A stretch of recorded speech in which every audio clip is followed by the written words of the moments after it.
اللہ کی طرف سے جب حضرت موسیٰ علیہ السلام نبوت کے مرتبے سے سرفراز ہونے کے بعد دین حق کی تبلیغ کے سلسلے میں فرعون کے پاس پہنچے تو آپ نے فرعون سے بے باک دہل فرمایا: اے فرعون، اللہ تعالیٰ کا نبی ہوں، حق و سچ کی دعوت دیتا ہوں، اس لیے کہ تم خدائی کے دعوے کو چھوڑ کر ایک اللہ پر ایمان لے آؤ۔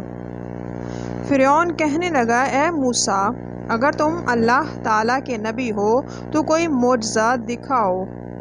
حضرت موسیٰ علیہ السلام نے فرمایا: یہ دیکھو۔ اس کے ساتھ ہی آپ نے اپنا عصا مبارک زمین پر ڈال دیا۔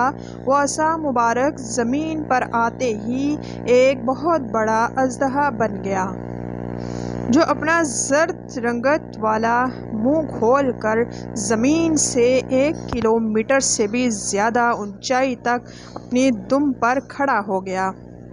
اس کا ایک جبڑا زمین کے اوپر لگ رہا تھا، جبکہ جبڑے کا دوسرا حصہ فرعون کے محل کی دیوار کے اوپر لگ رہا تھا۔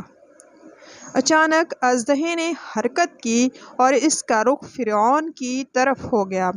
فرعون نے یہ منظر دیکھا تو وہ دہشت زدہ ہو کر اپنے تخت سے کود کر بھاگ اٹھا۔ اژدہے کا رخ فرعون کی طرف تھا۔ فرعون لگاتار بھاگتا رہا، لوگوں میں گھس گیا۔ اس پر اس قدر بھگدڑ مچی کہ ہزاروں آدمی ایک دوسرے پر گر کر کچلے گئے اور مارے گئے۔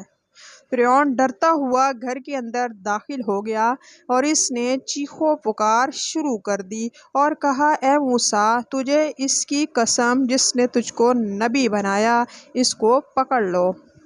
چنانچہ موسیٰ علیہ السلام نے اس کو اٹھایا تو وہ اژدہا پہلے کی طرح عصا مبارک بن گیا۔ اس پر فرعون نے سکون کا سانس لیا۔